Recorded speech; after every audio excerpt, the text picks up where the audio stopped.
Welcome into MJT Football. Don't know what was up with the delay there, but I am Tony Tucker. I am joined by NFL Mike on TikTok. Go support him over there. But, stick around here. We're doing our predictive NFL mock drafts. Some would call this the biggest waste of time ever. I might also be in that boat, but it is fun, and I love hanging out with my friends. And the only thing that I do happen is I hope that the Raiders draft Peter Skoronski in the first round. I want to just watch my friend Joe Morley flip out. Hi, Joe. How you doing?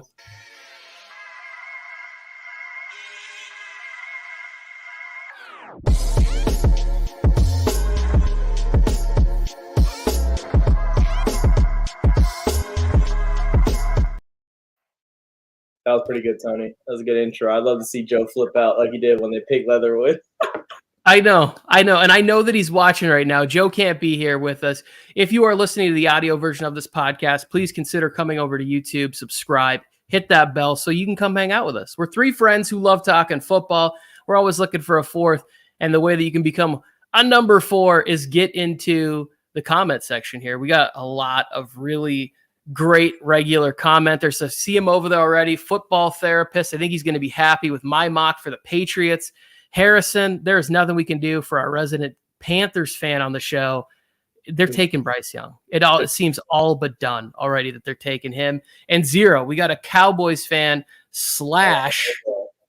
Chargers fan, which we love. Mike, how you doing? Yeah, he is a / Chargers fan. I'm doing great. Just moving into the new place. Thank you, Harrison, for your concerns. It's going well. Getting everything in here. I just set up the microphone and the desk and everything, so I'm ready to do these mock drafts. What we're doing today, for everyone in the chat, everyone in the TikTok chat up there, is we're actually competing on this, and we want you guys to compete along with us. We're going to put up the scoring system here. Actually, might as well just put it up now, Tony. We're going to put the scoring system here so you guys can see how we're going to keep track of our points. This is our second annual doing this, and it'll be our third annual live reaction to the drafts on Thursday. But here's the point system. We encourage everyone to hop in the comments, not the chat, because the chat is not going to save. In the comment section below, there is, if you check out the description, I already put in the draft order. You guys can copy and paste that, so it makes it a lot quicker for you. And fill out your mock drafts and try and beat us in this challenge. But what we're doing today is Joe sent us his mock draft, my mock draft, and Tony's mock drafts. We're going to go over this thing and see who we got going at each pick. So you're going to get 3 mock drafts, completely different, in one video. I mean, Mike, what do you say we give something away, right? If somebody can, I don't know what it's going to be. We'll figure it out. I know Joe's got some autographed Raiders merch. Who wants a Hunter Renfrow ticket stub with his autograph? We'll think of something better than that. But if anybody can beat us, I put up the high score last year of 28 points. I shall post my mock draft Thursday. I love it. Yeah.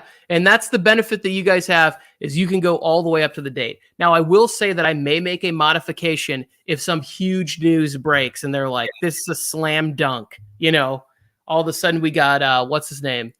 Peter from Good Morning Football coming in with some breaking news on GMFB. Love that show. They do great work.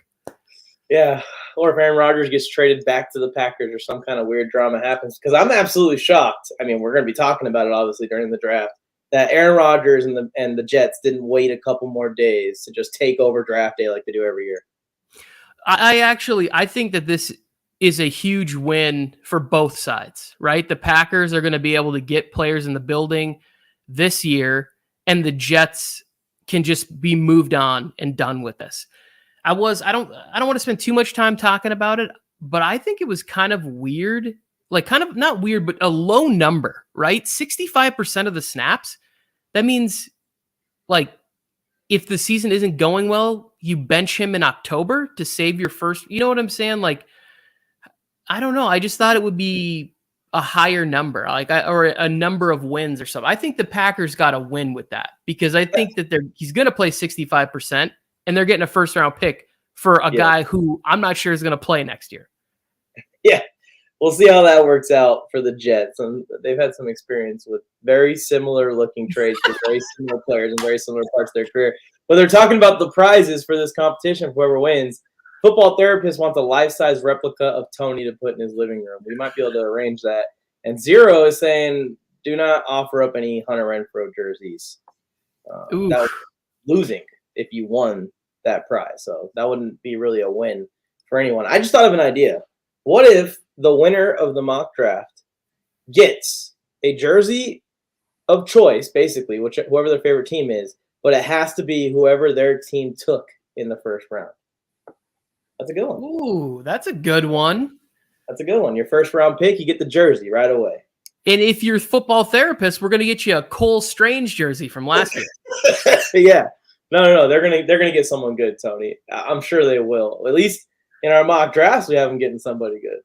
Yes, we do. I actually really like what I did for the Patriots here, and I think it's pretty plausible. Let's get into it, y'all. We're gonna reveal these picks one by one up to pick 10, and then we'll reveal them in a lump, the rest of the picks. But here we go. First overall pick. Drum roll, please.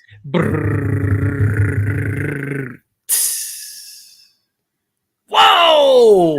We're all going with Bryce Young at the first overall pick.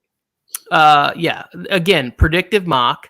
The more that I have sat with the idea of what the Panthers are doing, I might actually shoot for the moon with Anthony Richardson. Like if I was the Panthers and you're getting this pick, I do think that Bryce Young is the best quarterback in this class. But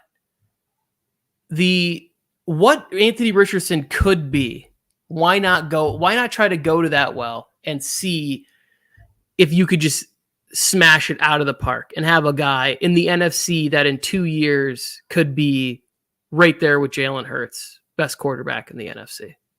Like, I don't know. And I think Bryce Young could be that in 2 years too. Like, don't get me wrong. It just feels, it scares me how small he is. It's a little frightening. Yeah. We've seen a small quarterback in the league recently struggle a little bit with Kyler Murray. And now they have to completely rebuild that team. So that's not going great for them in Arizona. But I just think that Bryce Young, his processing is just so quick, and the way he plays the game with such great instincts, Frank Reich just can't do it. He can't pass on him. He's got to take him, even though he has the size concerns. But if he can overcome those size concerns, I think he's got a real shot to be a top 10 quarterback in the league for a long time, Tony. And last thing on Bryce Young, and then we can move on. It's not really about Bryce. It's about the wide receivers that they've assembled there, because I've looked at it and I think it's pretty good. You got DJ Chark, who can go down the field and get the ball. You bring in a veteran who's going to be easy completions with Thielen. Terrace Marshall Jr. is a guy that I liked a couple of years ago. Maybe he can take a step there. So you got Laviska Shenault, who's a fun gadget player that you can get the ball to in space and make plays. So I think that if they look at running back in the second round, maybe third round, and they bring in somebody that's can help out from that aspect, like the Panthers could be in a good spot based on what they have on the defensive side of the ball. So I just think the receiving room he comes in with is actually pretty good. It's not like in Houston where there's more question marks.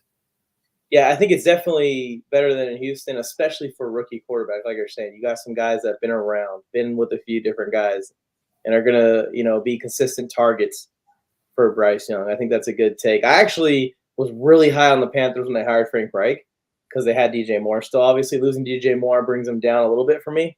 But just because of that defense, like you're saying, the defense, you put just some average offense in there in that division, they're going to have a decent year at least. They might not make the playoffs. They might not make any noise, but you might be coming away from this year saying, wow, the Panthers took a few steps forward in their rebuild. Again, guys, this is the point system. So if we all get the first overall pick right, it's the correct team/player, we would all get 3 points, just so everyone understands this.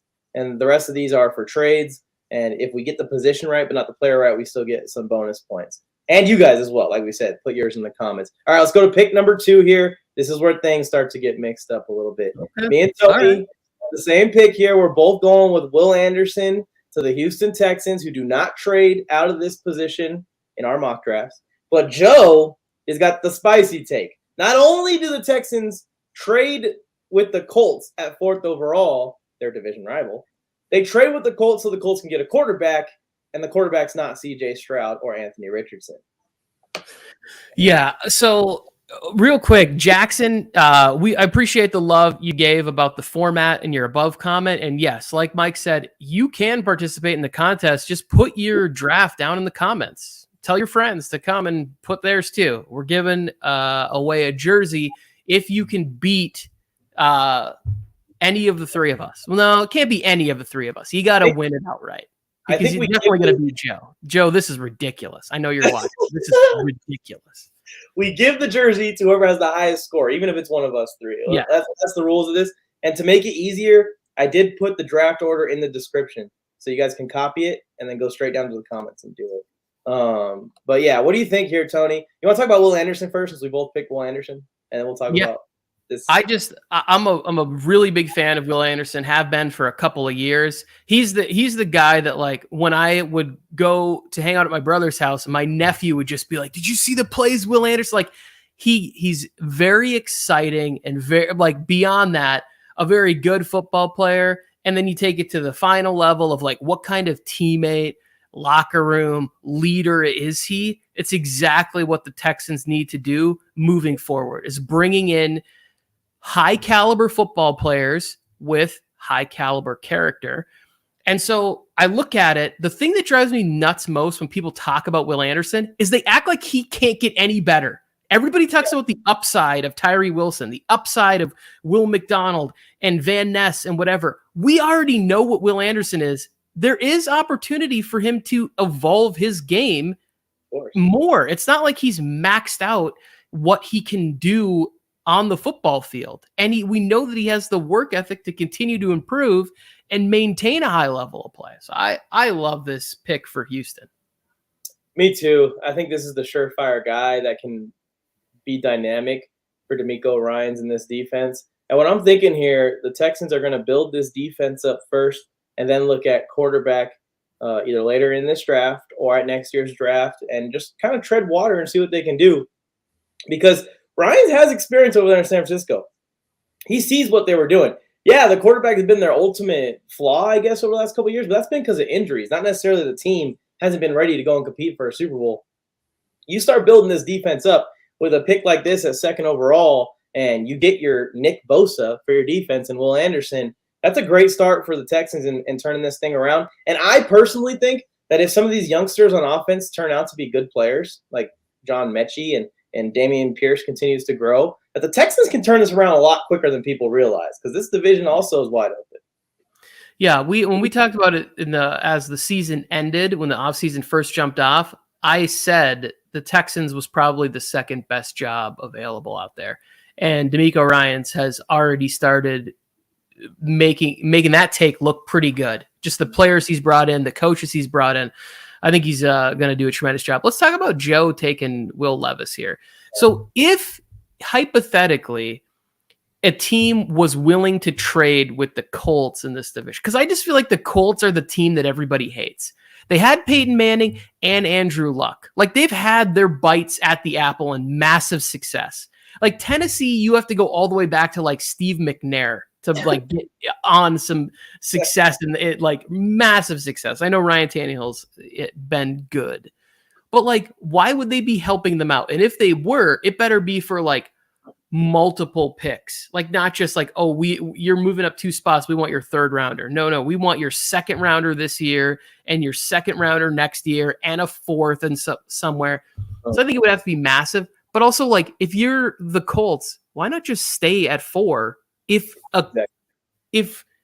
Texans aren't drafting a quarterback?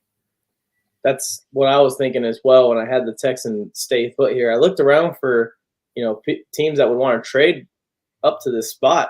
And I think really the suitors are limited for the Texans if you take out the Titans and the Colts, because now you're stretching it out, all the way back to 19 with the Bucks, or if the Vikings are really aggressive, all the way back to 23. There just really isn't suitors. If the Raiders or any of these teams that are in the top 10 aren't coming up, Lions maybe, to get a quarterback, then the Texans would be smart just to stay here and pick an edge rusher. And the Colts will be smart if the Texans are picking an edge rusher to just wait, because I think Will Levis would be on the board in that situation. Anyways. Yeah. It would be a fun draft day if Joe's thing comes true. If you were the Texans, and let's say you were still going to go QB, and all of these rumors were smoke screens, would you go CJ Stroud at 2? I don't know. I think that I might. I think I don't know. You guys know this. I can't be a fair judge on CJ Stroud. I'm just too big of a Michigan football fan. Like he's good, but every time I talk about him, I'm like, do I really think that, or do I just hate him because he's from Ohio State? Like he played for Ohio State. So you can't fully commit to CJ Stroud. I can't. Got to give some doubt in there. Zero. We'll do a Q&A at the end, man, for fantasy football. All right, let's go on to pick 3. We got 2 more trades here. I'm staying the Cardinals. Stay here and pick edge rusher Tyree Wilson, who everyone's starting to be enamored with. Joe has the Lions trading up again, or another trade, I should say. This one's the Lions trading up to get a defensive tackle, Jalen Carter. And then, Tony, you have Joe's team trading up to get the Ohio State quarterback. That it's easy. Just continue not liking him. Yeah, and it's a kind of a natural fit after I just said what I said. I probably should have thought about that so that people would actually hear what I'm saying and not think like, oh, he just hates CJ Stroud. It's not that I think CJ Stroud is a bad football player or not worth even like if the Texans took him, I still think that that's a good pick. He's a good football player. What I'm saying is like, and you guys know this as fans, when you watch other teams, it's like you just root for whoever's on that team, especially in college football, for those kids to lose. Now, if he gets to the NFL and goes to another team that's not the Raiders, I could enjoy that. There's Ohio State players. I'm a fan of Terry McLaurin. Okay. He moved on and I was able to embrace him. But I went this route because if the Raiders think that they can get ahead of the Colts, right? Like in my version of this, Will Anderson's gone. Now, if you can get ahead of the Colts and make sure that you get the exact QB that you want, I think that's worth whatever they could get. Because if you're the Raiders, everybody keeps going like the GM is like, well, we feel confident in Jimmy G and everything. Like, I guess you do to start the season, but you also have to not only think about this season, but going forward. You're now falling that much further behind the Chargers with Herbert. Mahomes and the Chiefs they're going to be at the top of the division forever. As a Chargers fan, that pains me to say this, but like that's the mountain that every AFC West team has to climb. And then you have the Broncos who hired a coach in Sean Payton. So you can't afford to be like, oh, well, we're going to wait till the 3rd round and gamble on Jake Haener or Max Duggan or Stetson Bennett behind him. You can do that, and maybe it pays off. But also, like, why not just go get, if they have the evaluation on CJ Stroud about accuracy and a guy who just, CJ Stroud will play the offense. He will do exactly what McDaniels calls up. I'm going to run the play exactly like you have it. And I think he'd be good at that. Yeah, and I could see a team possibly thinking about trading up here. I decided to stay with the Cardinals and just pick the Texas Tech edge rusher, just because when teams see that only one quarterback's off the board at this spot, the price they're willing to pay might go down a little bit. They might be watching the board to see if the quarterbacks are going to slide even further. And maybe the Cardinals decide, you know what? There's a fundamental piece that you need to play defense in the NFL, and it's pass rush. It's not worth it for us to do the deal. Let's just go with the edge rusher instead of trading back and getting more picks. But the Cardinals do need to find a suitor because they need more players, period. They need as many players as they can get out of this draft and the next one probably. I like it. Yeah. No, I agree. I think that if they are going to stay, that's a solid pick right there. When the Lions are on the clock at 3rd overall and that news breaks and Roger Goodell says there's been a trade, and they don't put in the ticket for a quarterback, how do you think that reaction is going to be? Well, that's the thing is like, it's not like they're coming all the way up from from number 12, or they're coming up from their 2nd pick at 18. At least I don't think he has them trade. This is the pick they're trading is they're going from 6 to 3. They're not going from 18 to 3, right? Yeah. So like, the pick, so yeah, it feels like you could still get Jalen Carter and Joe's version of this with two quarterbacks going, right? Joe's version would still have Will Anderson, Tyree Wilson on the board, and Witherspoon. Yep. I just think that you still have a good shot with Jalen Carter there picking at 6, but I like it. Joe, this is wild. If Joe's draft happens and we get back-to-back trades for Will Levis and then trading up to get Jalen Carter at 3, I'm going to have to call an Uber home from the draft party because I'm going to get bombed. I'm going to just tip in tequila, enjoy myself to the maximum. Yeah, so I think that Seattle is the main concern for Detroit. Seattle might go with Jalen Carter and take him right before him. But if that happens in that situation, it's pretty likely that you got either one of the top corners available still to Detroit or Tyree Wilson. One of those two, I think. And I think the Lions will be very excited to get any of the 4 players that are on the board for them, and they can almost guarantee that they'll get one of them. All right, let's go to pick number 4 here, Tony. Oh, all right. Another trade for Joe. Joe is going to have the record for trades. Well, I think this is the trade back from the Texans, right? The Texans traded with the Colts to get Will Levis. So in Joe's mock, the Texans go back to 4, and this is who they get instead, which I think D'Amico Ryans would be pretty excited if he got some extra picks and Tyree Wilson. Yeah, absolutely. Because it's going to give you more chances and more options to get quarterbacks too. Because I've told you guys all the time, I've been telling you for 2-3 weeks, they're trading for Trey Lance. Like, it makes sense. The 49ers don't want him there. Like, I wouldn't be surprised if it was a day 2 in draft already set up style trade where the 49ers get to be on the clock somewhere in the late 2nd round, 3rd round, depending on where the Texans have their picks. But yeah, I think they would be excited to have, and I thought I had Tyree Wilson at 2 over Will Anderson for a minute, but I just couldn't imagine them in my version of the mock passing it up. The Colts and Will Levis, they seem to be a match made in heaven. You know, Jim Irsay and Will Levis are both eccentric human beings and fun. The talent is there. The reasons that I like Will Levis are the reasons that I like other quarterbacks who come into the draft, where it's like you showed major potential and promise with much less talent around you and a really tough conference. Like, we all agree the SEC is like really tough to play. So the fact that he's not winning and dominating with a team that's not producing a lot of NFL level talent, I think that there's a lot to work with for Shane Steichen to come in and say, like, hey, we're going to make this super easy for you. We're going to use your athletic. We're going to get you on the move a lot.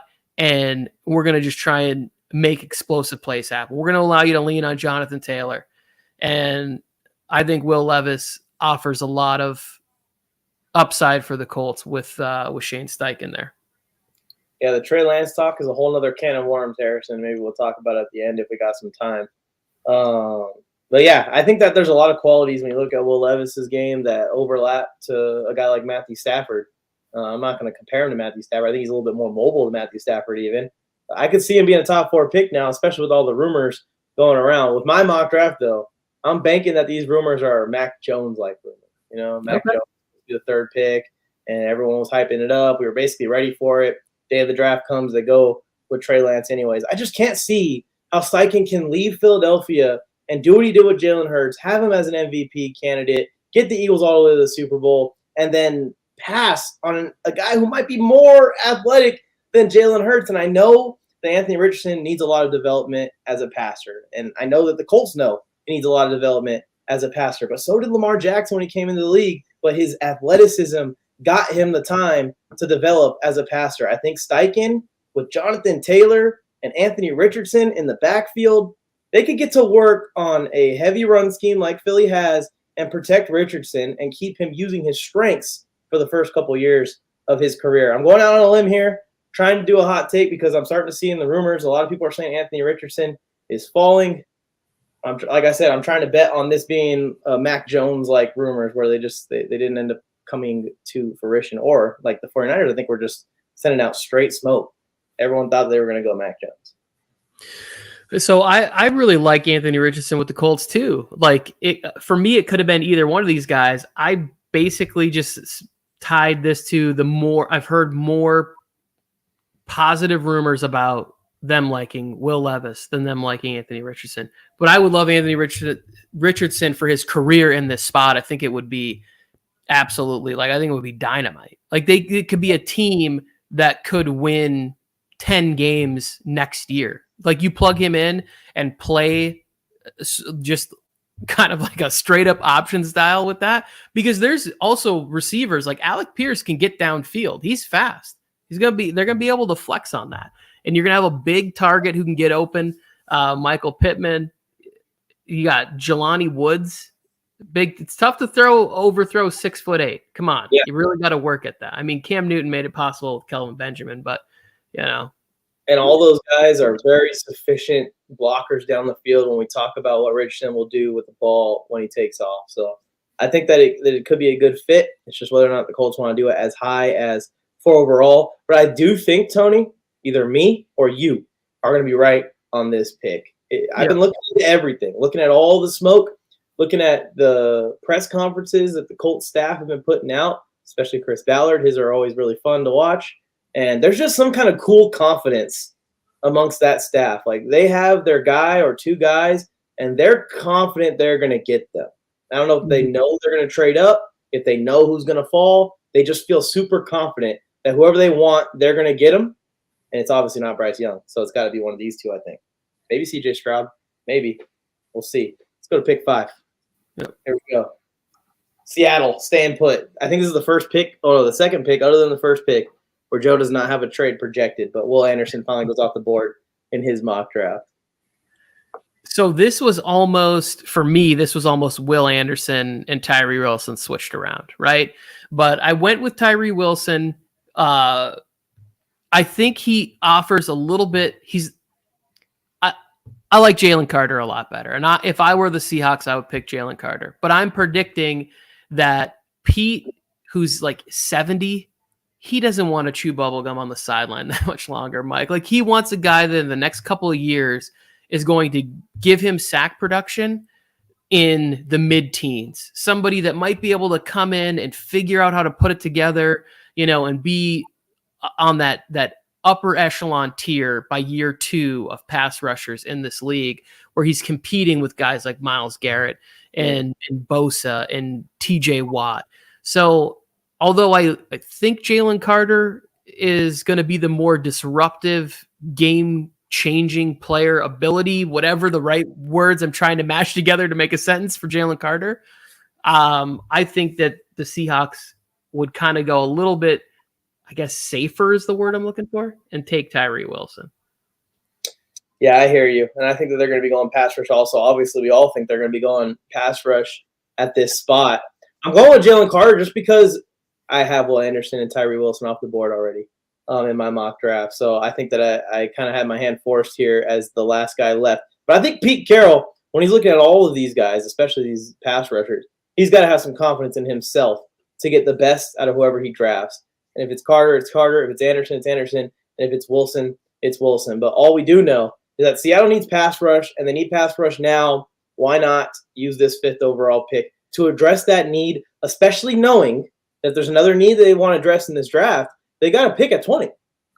So This Seattle team has a huge advantage to have a top 5 pick and the 20th overall pick, which is not like end of first round, basically second round pick. The 20th pick will still be a very good player, and you can add another corner to that room. One of these quarterbacks might fall there if you want to back up Geno Smith for a few years and transition into him. Even if they want to go receiver, there's going to be receivers available at 20 as well. So Seattle's in a good spot. I do think D-line is probably going to be right here at pick 5, and we're going to get at least 1 point.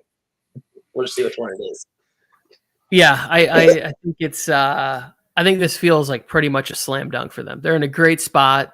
Exactly. They can go ahead and thank the Broncos for this. Let's go to pick number 6 here. Get ready for this Seattle defense, y'all. Pick 6. I got a trade now. My first trade of the draft. Ooh. Joe's got another trade. Well, this is a trade back from the Cardinals. Yeah. No. Yes, trade back from the Cardinals here. At pick 6, who he had trading with the Lions for Jalen Carter. Yeah, talk about this. Like, you think the Raiders are moving up 1 spot to get him before he falls? My idea is I think that once we start to see CJ Stroud leaking and the Lions come up on the clock here at 6, if the Lions are still on the clock and they don't trade up for Jalen Carter like in Joe's mock draft, the Lions might pick up the phone and see, like the Titans especially, they probably won't mind moving back to 11 for some extra picks. They may be interested in moving back to 19 because then that gives them back-to-back picks with Tampa Bay. But I think that if they do pick up the phone, they do field some offers, and the Raiders come through with an offer, they probably will be more inclined to take that Raiders deal just because you're going to move back one spot, get the same exact player you were going to draft at 6th overall, and you get the extra pick that the Raiders have to pay to keep Tennessee from moving up to get Stroud. That's kind of what I'm thinking here. And I also just want to have this in here because I'm can't even say the word. I'm strategizing, Tony. I think there's a chance the Raiders even trade up further. So this is like if the Raiders trade up, I get a point no matter what just for having that trade up in my mock draft. I like it. I have a couple strategy plays like that myself too. I don't know. I couldn't see this, but maybe. I think it would be interesting.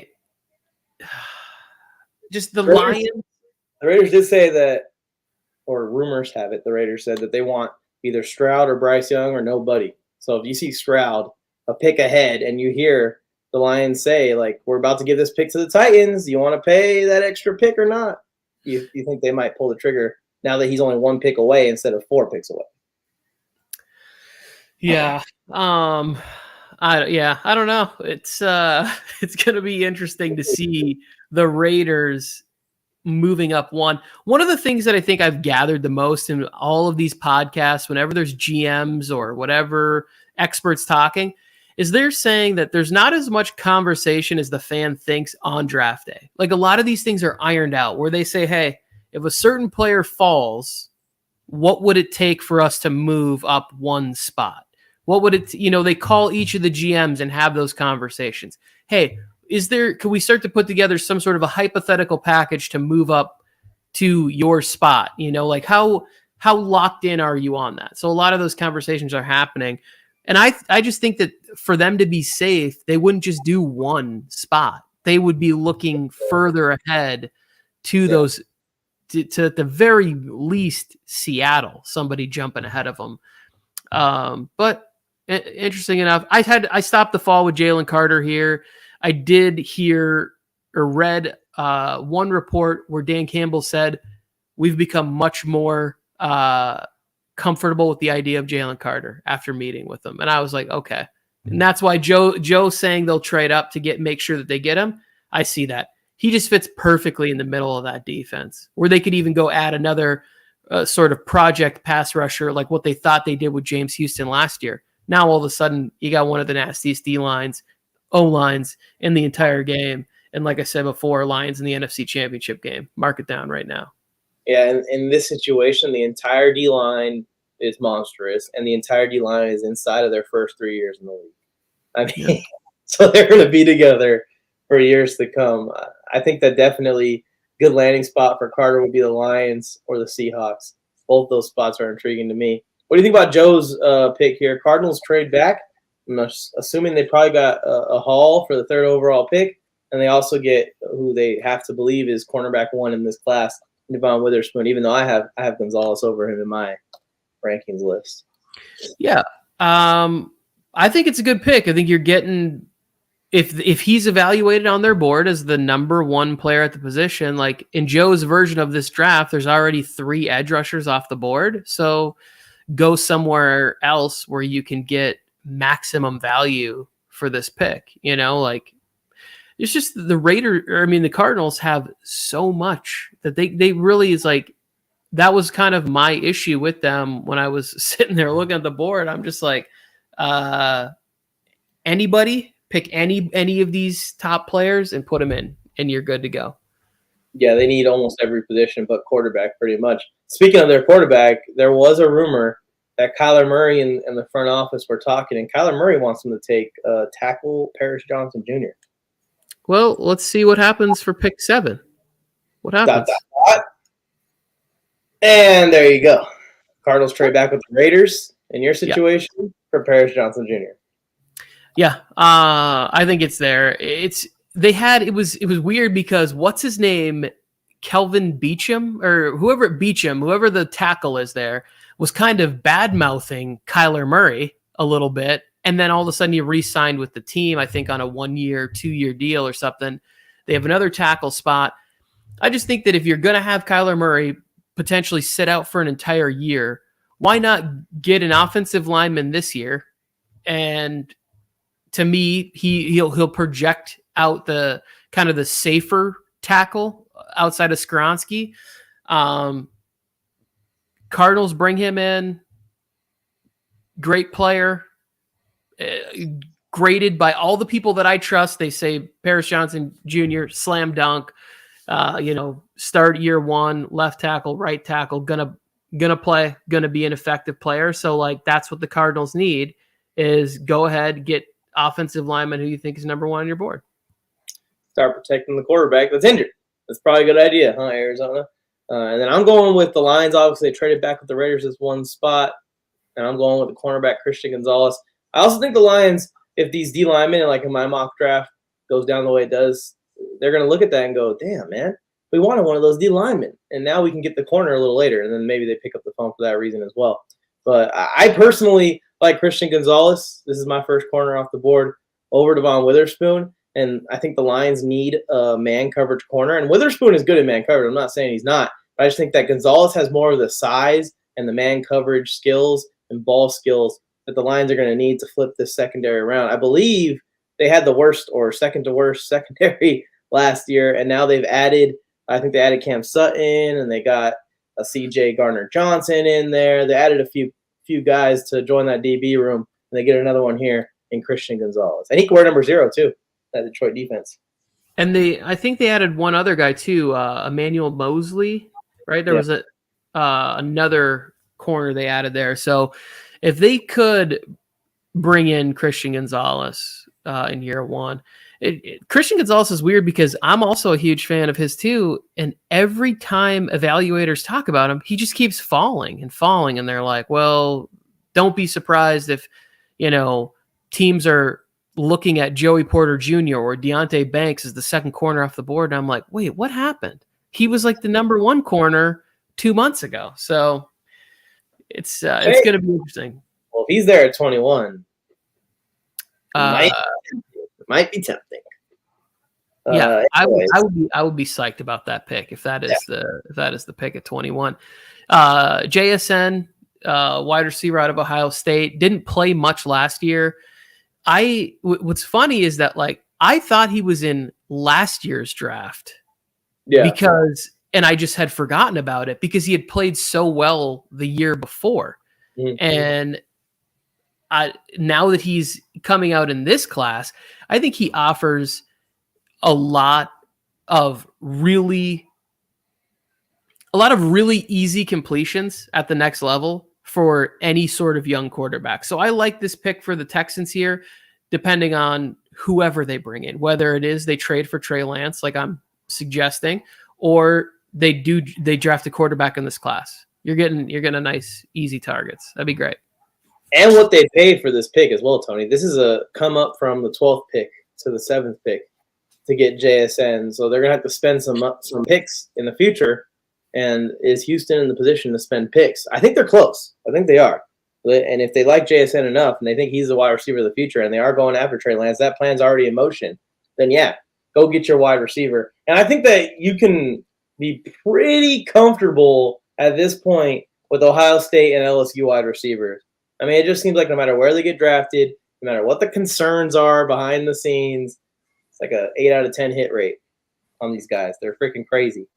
Yeah, well, that Keyshawn Butte, he's that theory is going to be put to the test this year, Mike. Oh yeah, we'll see. I think that he's one of the biggest question marks in all of the LSU wide receivers, and if he comes through, then it'll be official. All of them, draft them all.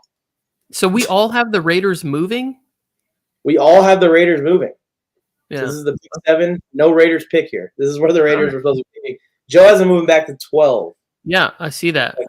So, and you had them come up for Stroud. I had them come up for Stroud as well. So we both are right, hopefully, Tony. Stroud to the Raiders.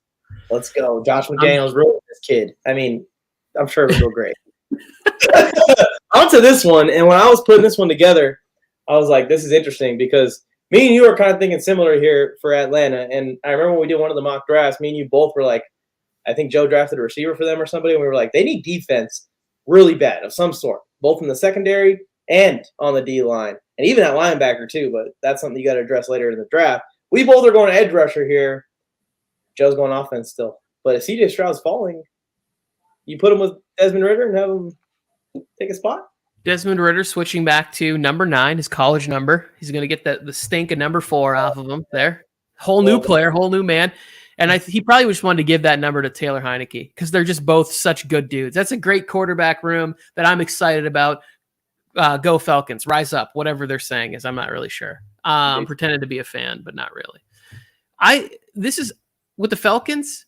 I had so much trouble. I had Brian Branch in this spot, and then I was like, nope, that's too soon. I can't. I had JSN in this spot. I had Bijan in this spot. I had everything, and then I was like, I just kept looking at their roster. I'm like, what do they need? They got Arnold Ebiketie in the second round out of Penn State last year. They need to add more pressure because they trade for Jeff Okudah. They've got AJ Terrell. I think they still have Casey Hayward. So what could help out their secondary? You bring in Jesse Bates. I like the linebacker they got last year, Troy Anderson. I think he can help clean up a lot of tackling in the run game and stuff like that. He's a good player. They need somebody else to bring pressure, right? It can't just be Grady Jarrett on the D-line by himself. You got to bring somebody else who is maybe not super sophisticated with pass rush moves yet, but somebody that's going to just bull rush and just win and can be maybe even bumped inside a little bit and play like doesn't have to stand up or could stand up or however they're going to use him.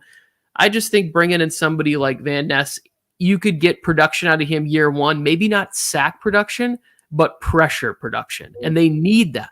They need an opportunity to allow the secondary in some of these games because I think it's going to be them trying to run the football a lot. Like the same thing they're doing this year. And plus they went Kyle Pitts, Drake London. They're really going to go offensive pass catcher 3 years in a row. Like I can't imagine that being the case. Yeah, and I can't even, with the defense being as bad as it was last year, I can't imagine them going offense at all 3 years in a row. A lot of people have them taken. I think they're even the favorite in betting odds to take Bijan Robinson right here. So we'll see if that becomes something that the Falcons are thinking about. I'm thinking the exact same thing as you, Tony. I think you do need to help out your secondary. They have no chance with the pass rush that they had last year. They brought in Calais Campbell. They brought in Bud Dupree. So there's some vets to I forgot about those too. Yeah. Teach.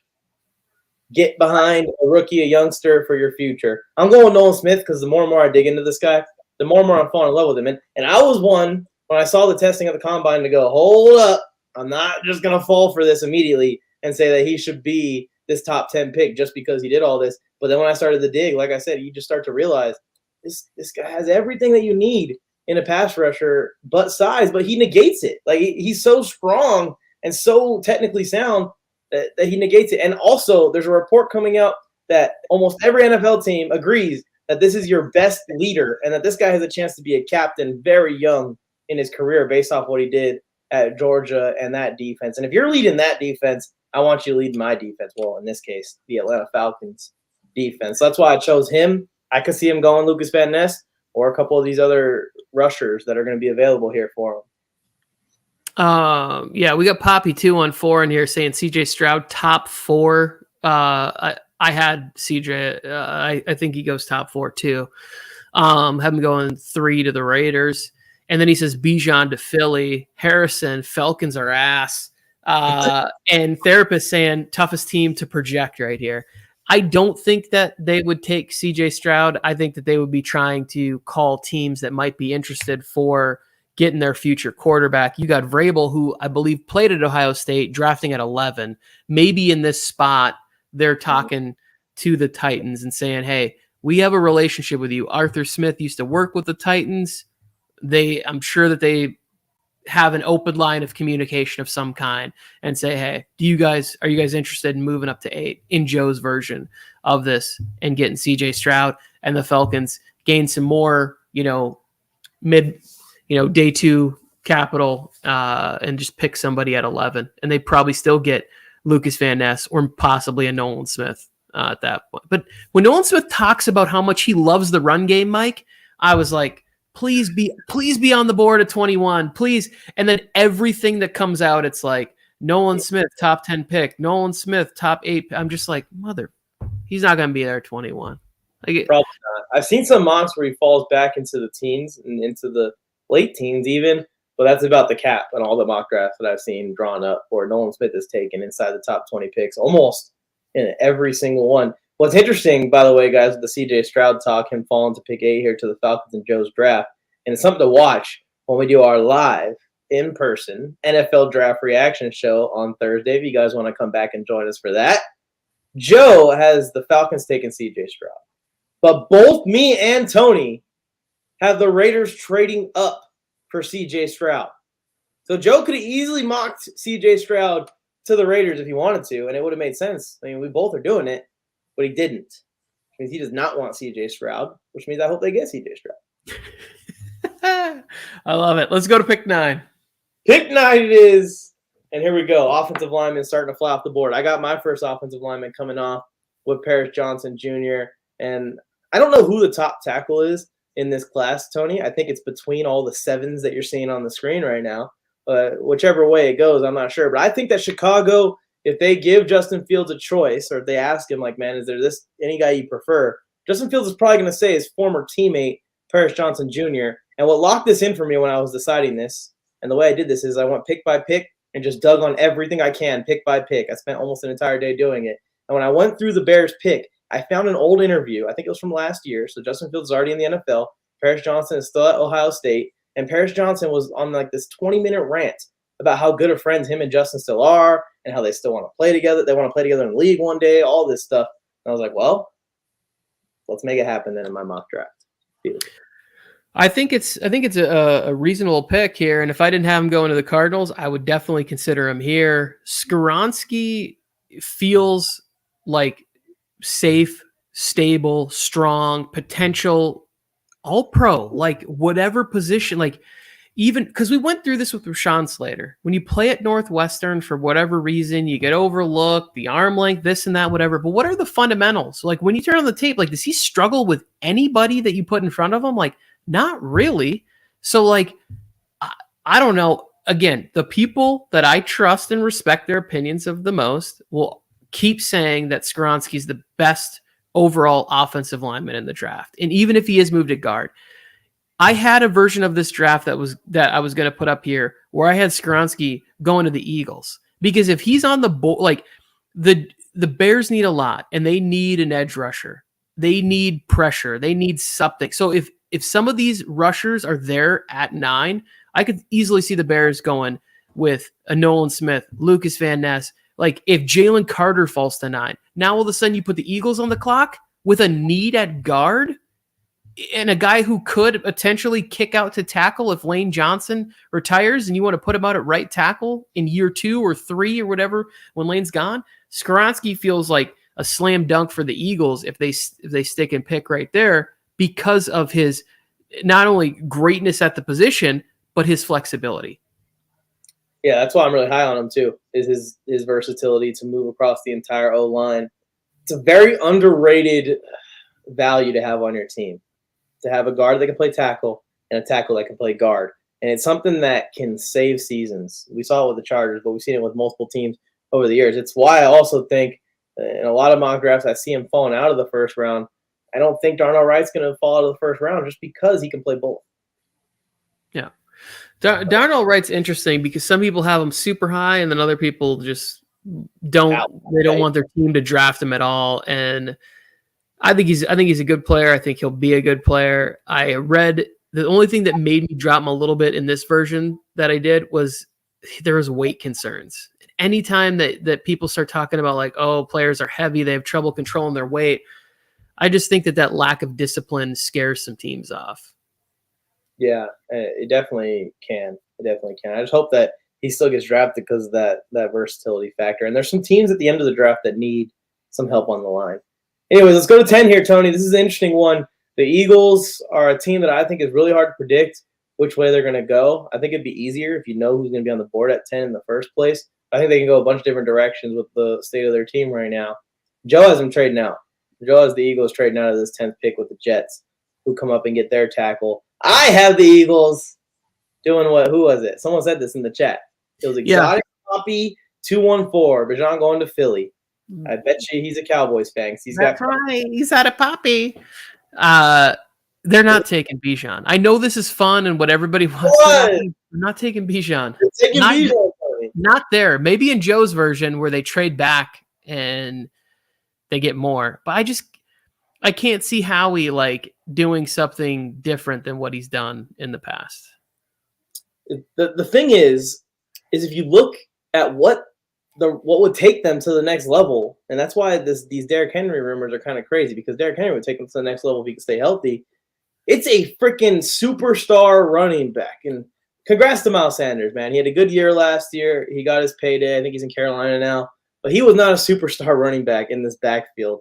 If you get Bijan Robinson behind this Eagles offensive line, he might go for a crazy stat line his rookie year and definitely win Rookie of the Year. And the Eagles offense will be even better, harder to stop, and control the time possession more. Now I understand this is a reach for a running back at 10.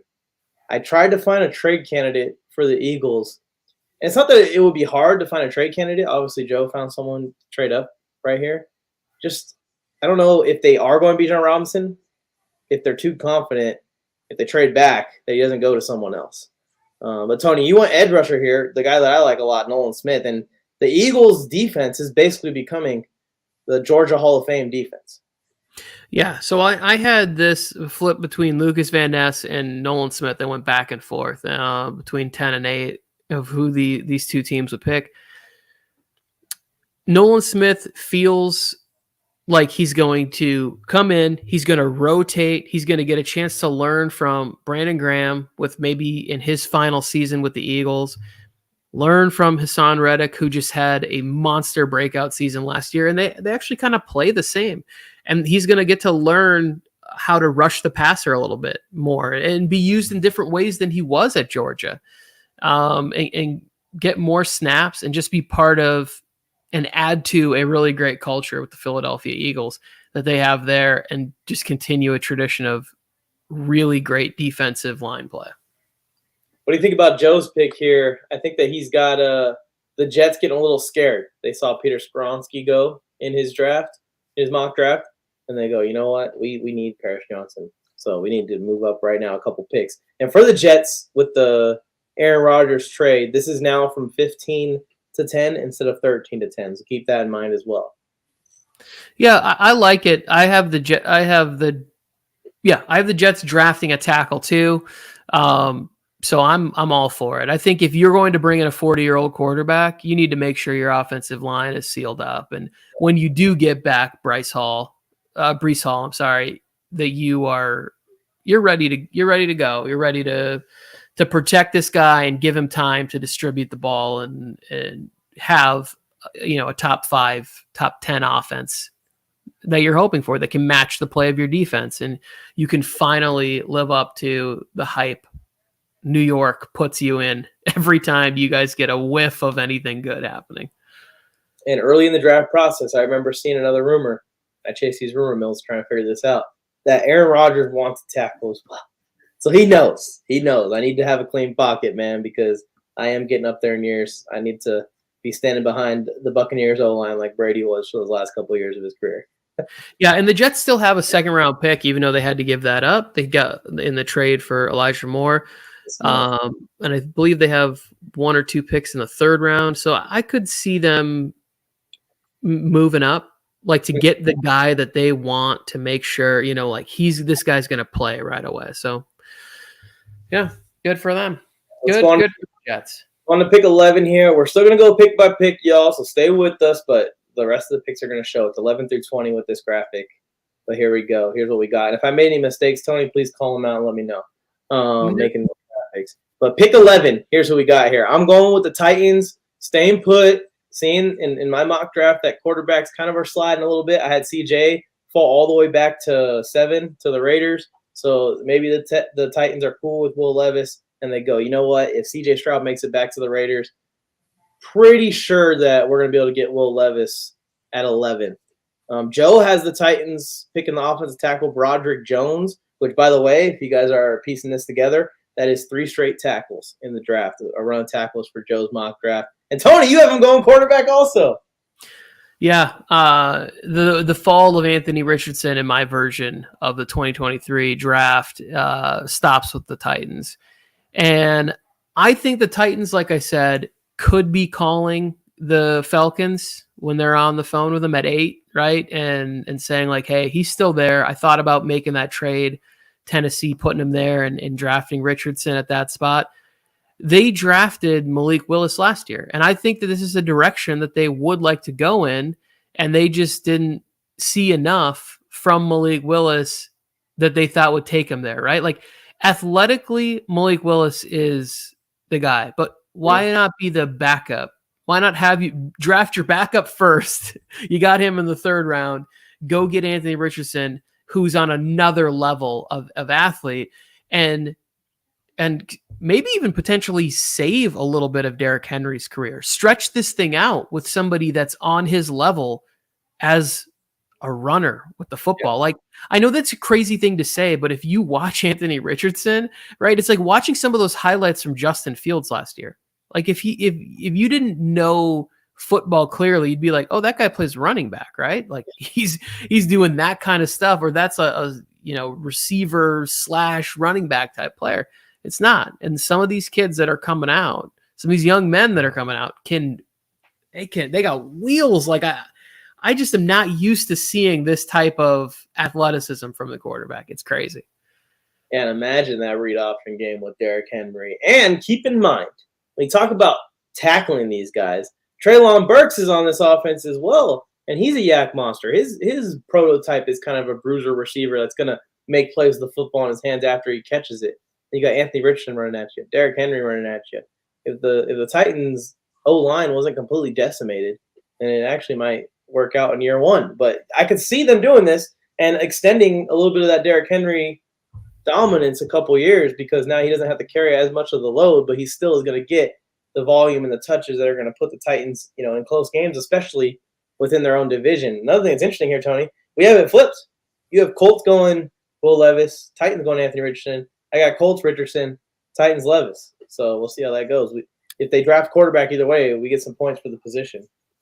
Yeah, I think that both of these teams are going to leave with quarterbacks in this draft, and the Titans are one where I could see them potentially waiting and getting somebody that they've identified in a 2nd or 3rd round situation. I forgot to look and see who the offensive coordinator was that they brought in to the Titans. Still have Ryan Tannehill technically still on the roster.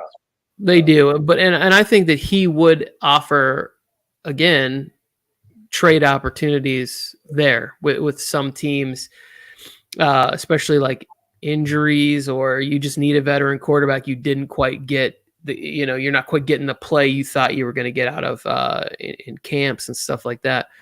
Mike, for the sake of time, let's just run through the picks in order, and then if anybody in the chat, if you see something interesting on there on whichever board, whether it's Mike, Joe, or Tony, and you want to call it out, if you want to applaud it, well, I'm here for you applauding something that I did. But also, too, if you just want to say, like, this is not good, I'm fine with that as well. But just for the sake of time, run through who you went 11 through 20 on the board. Therapists like seeing some mayhem going down in the draft. Anyways, I went with Will Levis to the Titans at 11. I have him sitting there. And then at 12, I actually have the Texans moving back out of that position, getting a few extra picks because of what I'm hoping that they eye Hendon Hooker, but we'll get to that pick next. And I have the Commanders coming up who say, you know what, this corner, we got to go get him now because our need was corner, and we were cool with Joey Porter, or we were cool with Deontay Banks, but now Devon Witherspoon is a couple picks in front of us. Let's go get this dude. This guy's a top 5 overall pick in a lot of drafts, and now we can get him at 12. So I think that the Commanders might be a little aggressive there and trade up for their cornerback if they see him falling. Another thing to keep in mind, y'all, the cornerbacks are falling. Like we were talking about earlier, Christian Gonzalez's stock was falling. And in this mock draft, me and Tony have Witherspoon going at 12. And Joe has Gonzalez going at 12 to the Raiders. So just keep an eye on those corners. I got the Packers at 13, taking a wide receiver the first year they don't have Aaron Rodgers. Jordan Love can't carry the receivers like Rodgers can. So maybe the Packers are inclined to go wide receiver this year. And if Jackson Smith-Njigba's on the board, he'd probably be the pick. I got the Patriots taking a guy that I just think is such a Patriots guy in Lucas Van Ness. And then I got the Jets going with their tackle, Peter Skoronski, who falls a little bit, but it's because I have Paris Johnson Jr. being my tackle 1 to the Bears earlier in the draft. Again, the Texans, quarterback Hendon Hooker, a little bit of a hot take here of him going, especially in the top 16 picks. But I think that his stock is slowly rising. I'm seeing a lot of rumors that the Vikings are very interested in Hendon Hooker. I'm seeing some rumors the Titans like Hendon Hooker. So, and I don't know if the Texans, I didn't see anything on the Texans specifically, but the Texans don't get quarterback at the top of the draft, and they still want someone to put in there to try out in this offense. I think if you recoup some picks, you get some extra picks, this minimizes the risk of reaching on Hooker just to be sure that you get it, because you don't know if he's going to fall. They had the 33rd pick, so they could draft him there as well. And I did put that in my notes that if they draft him at 33rd, I'm going to be telling everyone on day 2, give me my extra freaking points. Steelers, I have them going cornerback Joey Porter, as we all do, for obvious reasons of why we want Joey Porter to be a Steeler. If you guys don't know, just go search the name Joey Porter. At 18, I had the Lions staying put, not trading, even though there's a lot of rumors flying. They might be interested in trading up or down from this spot. I had them taking an interior defensive lineman, like you did, Tony, in Kalijah Kancey. And then at 19, I got the Bills making a big splash move here, trading up from 27 to get a wide receiver to throw in this wide receiver room with Stephon Diggs and Gabe Davis. I just think that they tried to get as much out of Isaiah McKenzie as they could, and they want a really good slot receiver. And Isaiah McKenzie is good. He just isn't what the Bills want at that position. And they've tried other players there as well. I think they have a kid named Shakur who's very good that can play in the slot, but I think he could be better outside with Diggs and Gabe Davis if Zay Flowers is a Buffalo Bill. I also think for the Bills, they might be aggressive in this draft, Tony, because they got to be looking at this roster, all the contracts, all the star players. The youth is getting older, and you're hitting a point now where you're going to have to retool in the next couple of years, if not next offseason. Why not push the chips in, make a big move, try and take this offense to an even another level with Josh Allen running around like a maniac and throwing the ball down the field, and who knows, maybe you get hot at the right time and make a run at the Super Bowl before, Stephon Diggs asks to go to Dallas or Von Miller retires, and, it starts to be a era for the Bills where they're going to have to retool like we're seeing some of these other teams with young quarterbacks entering, or like what the Chiefs did with Patrick Mahomes. And then Seahawks, another little bit of a hot take here, but I think that John Michael Smith is the best center / interior offensive lineman, mainly center, available in this draft. The Seahawks probably will pick up the phone and field some calls here. I didn't really have a trade partner because there wasn't anyone on the board that I saw would want to move up, or any player on the board that someone would want to aggressively move up for, like the Bills did Zay Flowers. So I just kept the Seahawks here. I had them draft the Minnesota center. They can use them at guard, and they can use them at center, whichever way they want to use them. That's my 11 through 20. I like it. The only problem, and so there is a error with my draft. 16, I still have the Commanders sticking and picking at that spot. Hendon Hooker's not in the first round of my draft. Everything else is correct, right? Everything else looks good. Yeah. Okay, cool. The Hendon Hooker to the Texans, to me, like, it just doesn't make any sense. Like, you're going to bring in a quarterback who's coming back from a knee injury and is going to potentially miss like half of his rookie year. I can't see them waiting on quarterback and then drafting a guy that's going to not be ready until midway through the season, not in the first round anyways. Like, they are going back. Why wouldn't you get, another playmaker, even defensively? Like, you need so much help defensively. But if it is, it'll be interesting and it'll be exciting. The pick that I really like that I almost went with too, or something similar to it, is where you have Kalijah Kancey going there. But I have Jalen Carter, So they can't go twice that spot. And the Commanders moving up for Devin Witherspoon. I think that is a really fun call. If that happened on draft day, that would be something that's exciting and worth tilting another one back for. And the Bills moving up to get Zay Flowers in that offense. I don't think that's the direction they're going to go. There's just too much meat and potatoes they need to take care of. You lose the linebackers. The offensive line is bad. I think they need to get a surefire starter for the Bills. But Zay Flower on the Bills, fantasy, that's fun. And I'm here for fun in the fantasy. For sure. Yeah. Yeah. Alex has got some hot takes. Oh, I like it. He's got Johnston to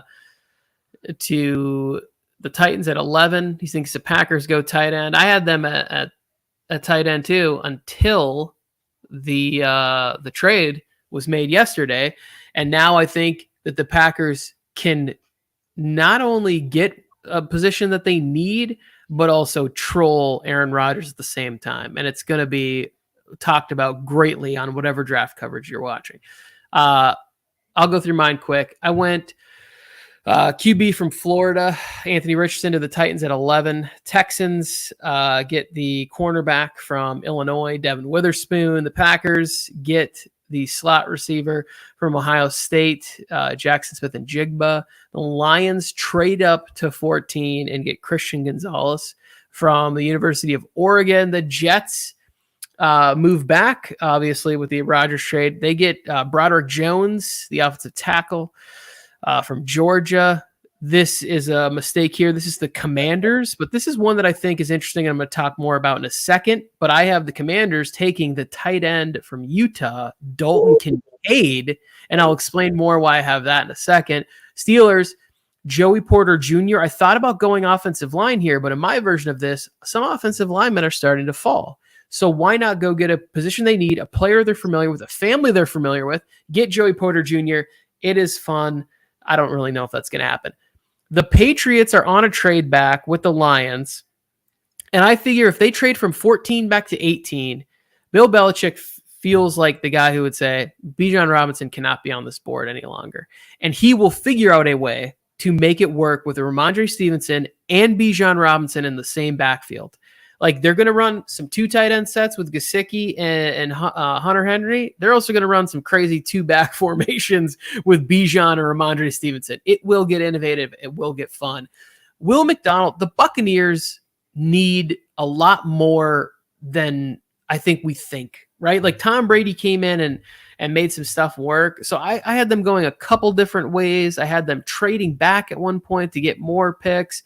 But I just think if they can get an edge rusher there, maybe their defense is good enough to keep them in it and keep it interesting there.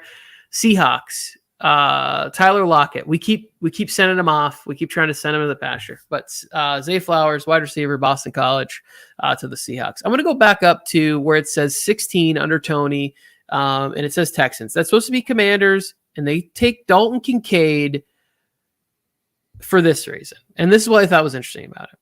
You bring in Eric Bieniemy. Eric Bieniemy coached Travis Kelce. The play styles are similar, and I need everybody to hear me when I say this.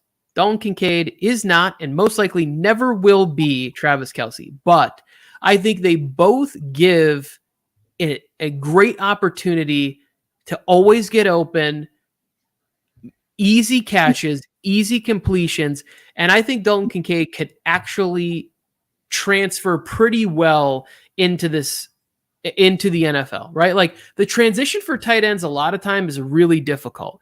But if you have a coach who's already seen it be successful and can kind of maybe help him get some shortcuts, can also maybe get him in touch with Travis Kelce because he has a connection, and he says, hey, these are some things we like to do. When you see zone, these are some places you like to sit. Hey, Sam Howell, come here. Look at this. These are what things worked for Patrick and for what you can start to get them on the same page. He also will go into an offense that has really great wide receiver, like really great options at wide receiver that you're going to have attention to. And if you can get Dalton Kincaid matched up on linebackers, I don't care if he is a rookie. He's going to win a lot of those. He's going to win a lot and going to make that very easy for him. So I think the pick that I like, that's interesting, even though the Commanders do need a cornerback, and I did have Deonte Banks in there, but I couldn't pass up the opportunity to put Eric Bieniemy and Dalton Kincaid in the same offense. I think it'd be fun. Yeah, I'm a huge fan of Kincaid, and if he does go to that offense, the Commanders are just getting more and more sneaky. It all depends on how well. For one, I think Chase Young can play and get back to form, but also Sam Howell, obviously, in that offense. But even if it all goes wrong, and they're in the play for quarterback next year, that's the class that the Commanders can target their franchise quarterback. So why not start loading it up? Sam Howell works out, it's a win for him. If he doesn't, it's kind of a win for him. And I think that Ron Rivera is like facing the wall here of, if we don't succeed by halfway through this year, Eric Bieniemy is going to be the head coach. Yeah. Alex. Something zero here put. Kincaid is a mismatch for everyone, Tony, because the linebackers are too slow and not agile enough to cover him, and the corners and safeties are too small. So this guy could weaponize his skill set. And the biggest thing that has, I think, NFL teams excited, it has me excited as well. Guys this size, their hips are not supposed to be able to be as mobile and as flexible as Kincaid's are. They call it the hip dip, and it's a lot of things that receivers talk about because they can do it, obviously. They practice it. Tight ends usually just can't do it just because they're not flexible enough to do it. Travis Kelce had that. Tony Gonzalez had that. A lot of the best tight ends ever had that, and you see it so clearly in Kincaid's tape that he's able to lower his hips to the ground without losing any speed, and that is how you can change your direction at abnormal rates for your size. That's what Kelce does with the ball in his hand. Jason Witten did not have that? Okay. I want to invite Alex. Monstrous, that's all. I think he's just Alex is putting a lot of takes in here, and I appreciate that. Alex, go down into the comments and fill out a mock draft and compete against us. And just like Mike said, it's already, all the teams are already listed, copy and paste, and just put your predictions down there in the first round and compete with Mike and Joe and myself. That'd be fun. We appreciate it. More entries, the better. It'll be great. We'll tally it up. We'll go over it, and somebody will win a jersey. Let's go through Joe's picks here. Tony, one thing real quick. Yeah, I hate Bijan Robinson to the Patriots, and you know why. There's many reasons why. Yeah, I hate it. I just wanted to say it. No, it's okay. And you're ruining fantasy football. You're ruining Ramondre Stevenson. You're ruining the Chargers' chances of getting him, Cowboys' chances of getting him. And he ends up with the evil empire of the New England Patriots. It's all bad. I had to take him off the board before 21. Otherwise, he was going to be in the Chargers. And I just couldn't. So he had to go somewhere. And I think that one makes a good amount of sense to me. Yeah, Alex, so it's in the description. If you go to the description of the live, you'll see all of the draft orders posted there. You should be able to copy and paste it. If you can't, screenshot it, and then if you have an iPhone, you can copy and paste it from there. Anyways, on to Joe here. I'll just run over them real quick for you, Tony. We got the Titans going offensive tackle with Broderick Jones, assuming they're replacing Taylor Lewan there in Joe's mock draft. The Raiders trade back and get Christian Gonzalez. 13, we go to the Eagles, who are trading back, I believe, from 10 at this pick. They get Kalijah Cansey. The New England Patriots go edge Lucas Van Ness, so me and Joe's pick lines up there. And he has the Packers going safety with Brian Branch. The Commanders at 16 take Hendon Hooker, so Joe's a fan as well. Same spot, different team. The Steelers go Joey Porter Jr. We line up on that one, so if it's not Joey Porter Jr., for all of us. Lions get tight end Dalton Kincaid, who we just did a big talk about. If you just tuned in, you want to rewind it a couple seconds. Buccaneers get running back Bijan Robinson. And then the Seahawks go with guard Osiris Torrance. So Joe's thinking kind of similar to me as far as the Seahawks looking at interior offensive line. Post it in the non-live comments, by the way, guys, for your guys' mock drafts. I'm going to get to this comment from Pat's Nation in 1 second here, because this will take us into the 21 through the end of the draft. But I just want to applaud Joe, because I think Osiris Torrance would be awesome in Seattle, right? Just a big, powerful guard. This is a good spot for him to get in here. And depending on, they probably went defensive line in the top 5, and then around 20, you go ahead and you get yourself a center or a guard. I like both of those picks for you.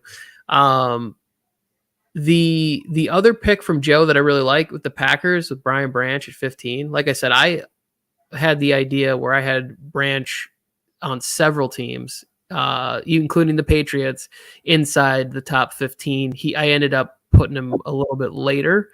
But, and Kalashi Kancey to the Eagles, another place that would be exciting. And another place where I think he would have a real opportunity to get some crazy production playing with all those guys.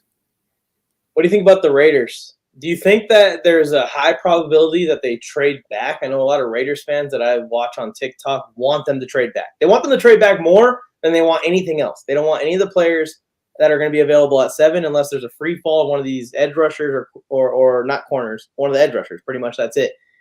I think the Raiders are going to stay put and draft.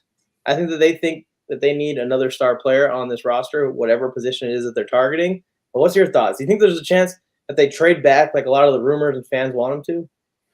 I do think there's an opportunity for them to move no matter what, right? Whether it's be aggressive because the guy that they want is affordable and they've worked it out ahead of time with the Cardinals and said, hey, if the Texans don't take CJ Stroud, we'll take him at 3, right? Yeah. Like we already have the papers drawn up.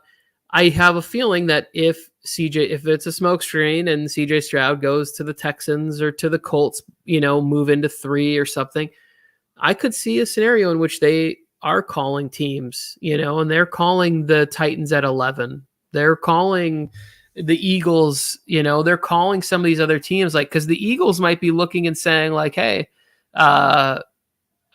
we really want, the Eagles might go, we really want Jalen Carter. And he's still on the board at 6. The Eagles, do you want to come and get him? So I think there's a lot of opportunity. The Raiders want to move back because they just need to add more. They need to add more startable talent to their roster. Like, that's the bottom line. It's like all the Raiders fans know when they look at it, they're like, wait, who's playing corner? Who's playing safety? Who's on the opposite side of Crosby? Who's playing tackle? Who, you know what I'm saying? Like, they're just looking around going, who's our wide receiver 2? They want to add more picks. They want to be able to add more players that they think are going to give meaningful reps, which I get it. I think every fan wants that for their team. That's what they're saying with the Raiders, especially. So that's interesting. Raider fan mocked this, so just keep that in mind. Joe's a Raiders fan. That's probably what he wants to see them do, and they never do what he wants them to do on draft night. So let's get ready for the popcorn. All right, let's move on to this next one, Tony. The last round of picks. Yes. Let's knock this out. Here it is, the final part of our mock drafts. Bada boom. I got my Chargers getting tight end Dalton Kincaid. I originally liked Michael Mayer as the number 1 tight end in this class, just what he brings as a blocker. The more and more I dug into Dalton Kincaid, I realized he's a good blocker. He's a good blocker. He might not be dominant. He's not blindsiding people into the stands, but he's a good blocker, and he's going to be good in the Chargers offense as a blocker on run plays, hopefully with Austin Eckler. And then I went with the Ravens, going with Deonte Banks, staying in Maryland, and going to Baltimore, where they kind of replaced Marcus Peters with a guy that's built similarly to Marcus Peters. I think that Deonte Banks is not going to be as cocky, and I think he's going to be better than Marcus Peters. Vikings get wide receiver Jordan Addison. I think that this is a match made in heaven. I don't know where Jordan Addison is going to go in this draft. I know it's going to be in this range somewhere. It could be the Chargers. But I just think that the Vikings with Jordan Addison, Justin Jefferson, those guys are going to put on a route running clinic and start to bounce off each other and really go after secondaries. The Jaguars, I got them going edge Miles Murphy. This is another team that I think could go 3 or 4 different directions, but I think all the directions that they go is defense. I think it's edge rusher or DB, one of those two. Giants pick up Drew Sanders, the linebacker out of Arkansas, I believe.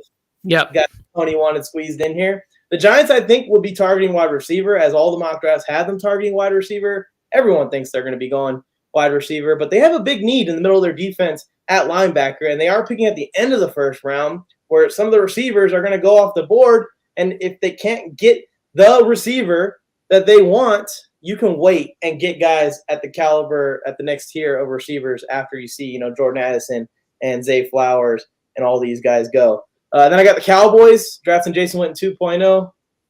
Tony, you got the Cowboys taking Michael Mayer in every mock draft and in this one as well.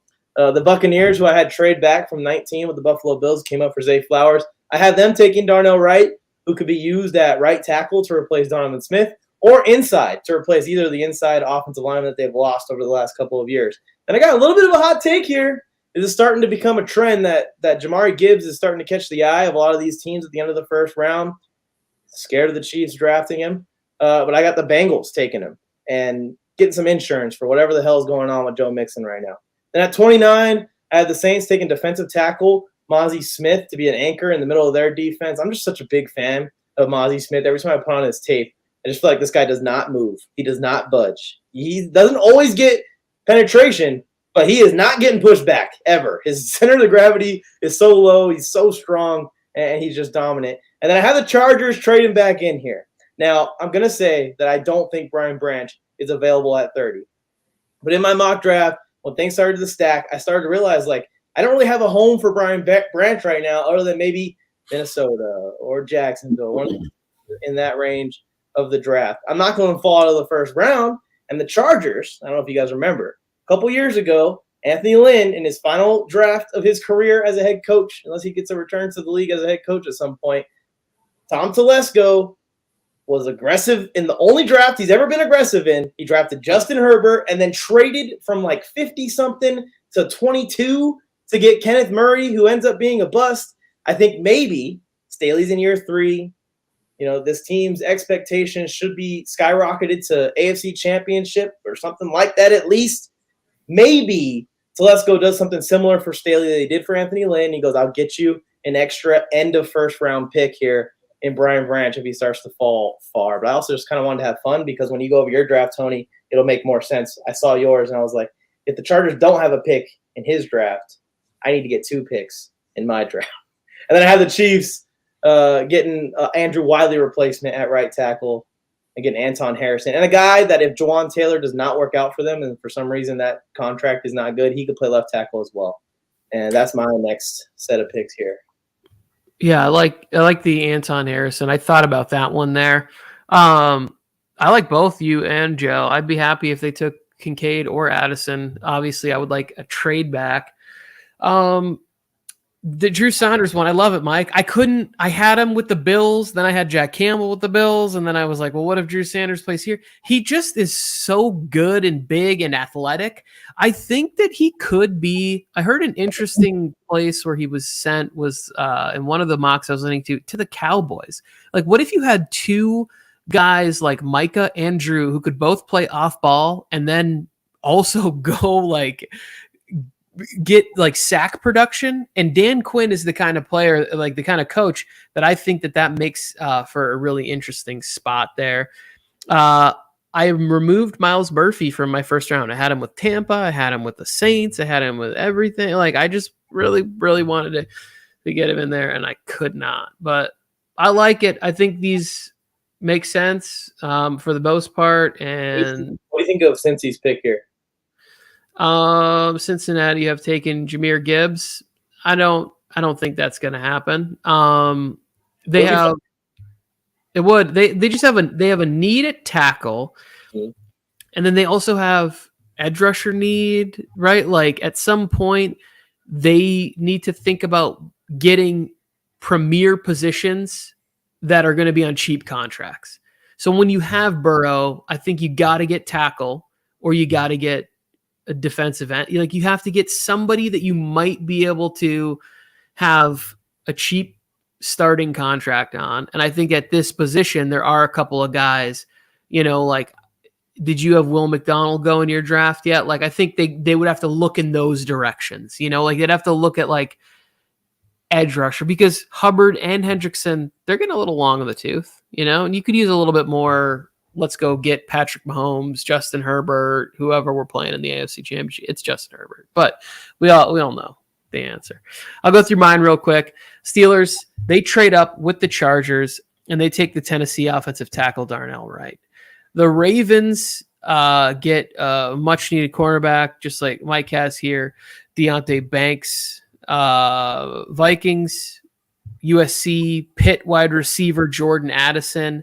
Jaguars take Brian Branch. I think that Brian Branch is a piece that they really need, right? Like you went Miles Murphy with edge rusher. For me, they drafted Trayvon Walker. They have Josh Allen. Yes, you could always use more pass rushers, but I just think that somewhere in the secondary and a player that's as versatile as Brian Branch, he's a great fit there. I actually could see the Jaguars trying to trade up to assure that they get this one player that could make the defense potentially move to another level.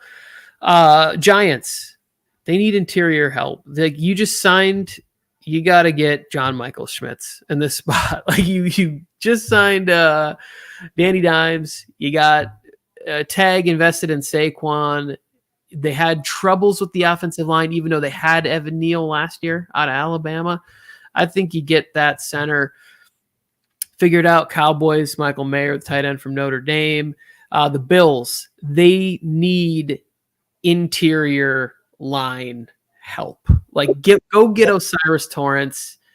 Just get, like, I know it's not fun and exciting, but I think that's the direction they go. Offensive guard from Florida. Bengals they go in state. They get the tackle DeJuan Jones from Ohio State. This guy is a house. He's like the largest human being. Could you imagine Orlando Brown Jr. on one side and DeJuan Jones on the other? Like, come on, come get Burrow. You can't even see him from the outside. The only place he comes is up the center. Look. What happened to, huh? What are this? You're on the Saints. Nothing. Saints, Kalijah Cansey. This, I think they're getting a little bit older. Defensive line could use a little bump, a little upgrade, a little maybe interior presence. I just wanted to get Kalijah in the first round, and I couldn't go anywhere else. Eagles, they get Steve Avila. This guy, I think, can play and can cover a couple different positions. I think he could play guard in year one, and depending on what happens, like maybe next year Jurgensen goes to guard and Avila goes to Kelsey. He retires to go work for the NFL Network. Now all of a sudden you got the offensive line figured out, and the Chiefs get Quentin Johnston, getting some vertical speed back into this offense that they lost with Tyreek Hill. So that's going to wrap up my draft. I feel good about it. I don't know. I did want to talk to Pat's Nation. If you are still in here, he made something about, he said, I think the Patriots trade back with the Chargers and select. I got the comment right here. I'm going to bring it up.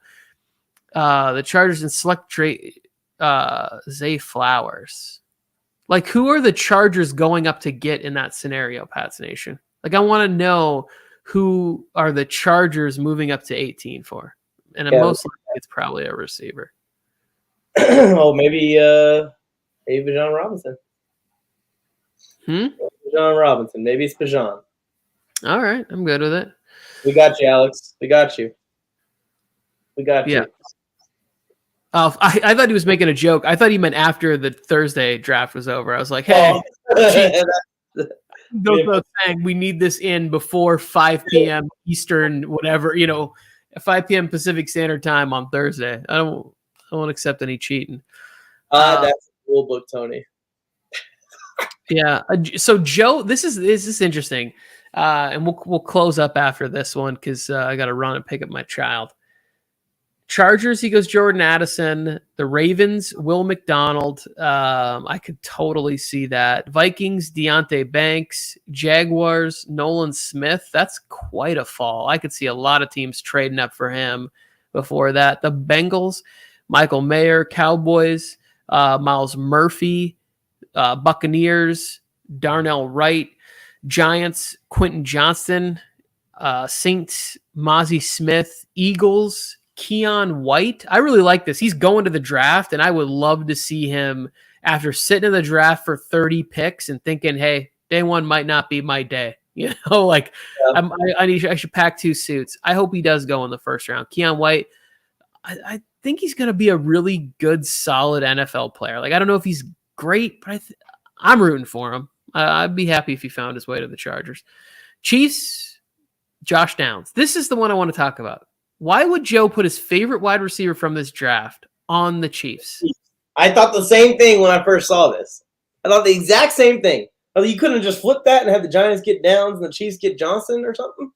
Yeah. I could have easily put Richardson on the Raiders, but why would I put my favorite quarterback from this draft on the Raiders? I wouldn't do that.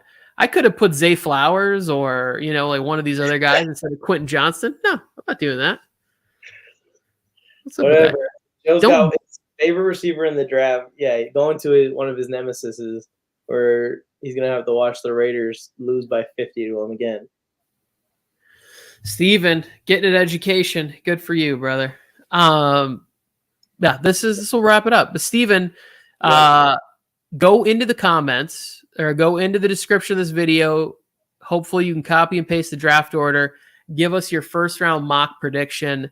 The winner of it is getting a jersey from whoever their team picks in the first round of the draft. If your team doesn't have a first pick, if you're the Denver Broncos, I don't think we should make them have to draft, buy a jersey of whoever that player is that they get in the third round, right? They lost their pick because of Russell Wilson. They can have that one. I don't want them to have to be like, we're getting, this interior guard, although it could be fun. I didn't even think about that. They're getting like the Broncos draft Cody Mock, and they're like, yeah, that's a fun one at least. Like, yeah, jersey to have. Well, if it's a jersey you don't want, we'll work with you and get you something that you do want. But it doesn't matter. It doesn't matter. I'm winning the competition anyways. I'm getting 2 jerseys, Brian Branch and Dalton Kincaid, when I get 20 of my 31 picks correct, Tony. Here's the scoring system again, by the way. Here's how we're keeping it. So if you guys want to throw a few trades in your guys' mocks to try and score some of these bonus points. And the way this works is if you get the correct team and just position player, you get 1 bonus point for that, just for getting the right position. If you get the exact pick right, correct team, correct player, correct position, 3 points. You get the correct team to trade up or down. So like Tony has the Raiders trading up. I have the Raiders trading up. If the Raiders don't trade up to the position we had, we still get 1 point just for predicting that they traded up if they actually pull through with it. And then if you get the correct team / trade, the wrong player but the correct position, it's 5 points. It's extremely hard to call a perfect trade, y'all. I'm just saying. It's probably unlikely that any of the 3 of us are going to do it. Maybe one person in the entire competition might be able to pull it off. Now, if you call a perfect trade, you might win the competition off that one trade. Yeah. Well, I'm setting. So last year, I had 28 points in this format. That was the first year we ever did it. That was the highest number. I got 6 picks correct last year. I set my over-under for this. I feel like 4.5 is a fair number of guesses. And I think I can go over that, Mike. 4.5. You think over or under 4 correct picks? 4.5 correct picks. What do you think? Over under? I'm going over on mine for sure. Okay. I love the confidence. If I go under 4, I'm going to be embarrassed. I might quit. I might stop TikToking. I might stop all of it. How many did you get right last year? I don't know. Not 4. So why are you so confident this year's going to be different? I don't remember, but I'm going to get more than 4 right this year. I'm confident in this mock draft. Okay. I'm with it. Maybe the Hendon Hooker. The Hendon Hooker pick might not come true, or the Bijan at 10. But the rest of it, it's locked and loaded. Are you ready for the sign off here? Yeah, let's get out of here. Guys, appreciate you guys for tuning in. If you haven't liked the video yet, please like it real quick. It helps out in the algorithm when they push this thing out after the live ends. Another big thing, we are going to be live for the draft. And not only are we going to be live, I believe this is the first time that we are going to be live with me, Joe, and Tony sitting in the same room to react to who our teams get and who the rest of the NFL teams get. Please come back to check out the MJT Football YouTube channel. Even if you can't stay for the whole thing, come say what's up when your team's picking, or come say what's up when a specific hot pick gets taken. You know we're going to be reacting to it. We're going to be live right here on this YouTube channel for the entire first round, sitting on my couch in the living room. So it's going to be a ton of fun. You're not going to want to miss it. And we're going to be talking about this challenge throughout the draft as well. Oh yeah, I'm gonna be talking some shit and making fun of Joe, unless Joe is right, in which case it'll be the wildest draft we've ever seen.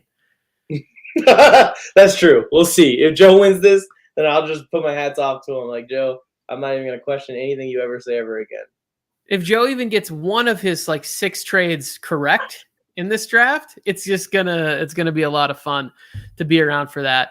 We appreciate everybody. This is a really active chat today, which is great. Middle of the day, early part of the week. Hope everybody out there is doing good, thriving, crushing life, all that stuff. For the audio version, MJT Football, head on over to YouTube, subscribe, hit the bell so you are notified for all the fun football conversations. You love talking football, come and join us here.